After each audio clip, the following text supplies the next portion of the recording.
Here's an article from 1896, and it's titled Heretical Russia: Strange Sects and Denominations in the Tsar's Empire. And I'm just reading a snippet of it, and I should probably read the whole thing. It's very interesting. But I just wanted to pick out this section because I think it's really interesting. But what's fascinating is this article from 1896, and it's talking about all of the unrest in Russia and naming some of the people who were responsible.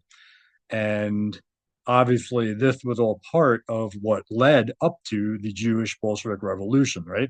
The Jews played a long game, and they were busy subverting Europe and Russia for 100 200 years before they actually got the Bolshevik Revolution underway, right? And they tried in 1905, which I'm going to read another article that's going to be kind of linked to this article and the Russian Revolution in another video.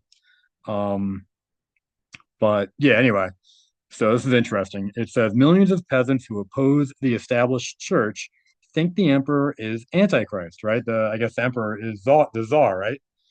Yet are loyal to Russia, right? So they love Russia. So it's kind of like, I guess, here in America, if you know the truth, you recognize that Trump is literally an Antichrist, but yet you would still be loyal to your people or your Christians or whatever you adhere to. In my case, it would be white Christians.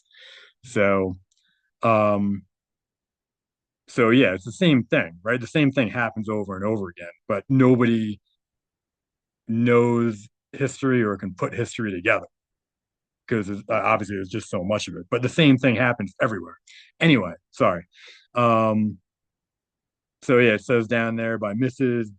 I don't know, is that maybe a B. McCahan, part one. The time is not long past when the world was periodically stirred up by sensational stories about plots of nihilists and anarchists to blow up the Russian Empire with a view to reconstructing it according to their own ideas.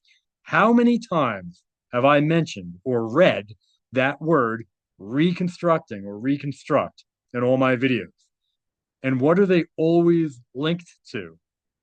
Right? They're usually linked to all of the um, revolutions: the Russian Revolution, the French Revolution, the English Revolution, the American Revolution, the Civil War, World War One, World War Two, and who always uses the term reconstruction or reconstructing? Right? The Jews, because they're always trying to deconstruct our white Christian world and reconstruct it along their satanic lines. And they've been literally doing it for centuries. So it's interesting that that word was used there.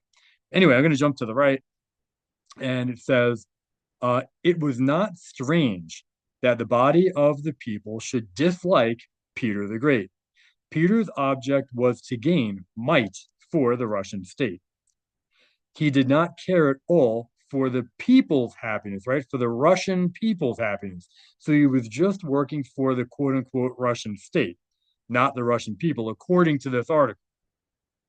So continuing, undeniable genius and great ruler as he was singularly defective in moral worth. He trampled on the religious and moral ideas of his people by imprisoning his first and lawful Russian wife in a convent, marrying a German adventuress, and abolishing the patriarchate of the Russian church in Moscow.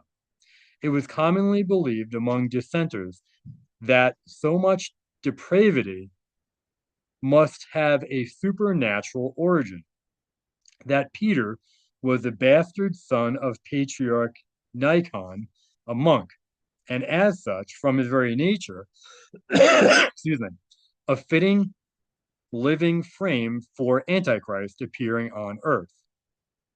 Other dissenters said that the real Peter was a good and virtuous prince, but that he perished at sea, and that the wily courtiers replaced him with a Jew of the tribe Danoff, which stands for Satan. And had a Jew really ruled Russia, he could not have offended the people's feelings more than did autocratic Peter in his striving to implant Western civilization artificially. And maybe that even in at that time period, if you're going back to the 1700s, was Western civilization already Judified? Maybe, I don't know, but it was happening. But such were the conditions that prompted the dissenters to try to uphold a democracy of their own. So, just interesting that it mentions the conspiracy theory here that that Peter the Great was replaced by a Jew. That Peter the Great wasn't Peter the Great. Don't we hear that all the time with other nowadays about Biden, Obama, whatever. So in the very bottom it says, common with the Russian revolutionaries with their strong admixture of Hebrews, right, with admixture of Jews and their tendencies to free thought and cosmopolitanism. So right, so they're saying the Russian revolutionaries are Jews. Thought that was very interesting.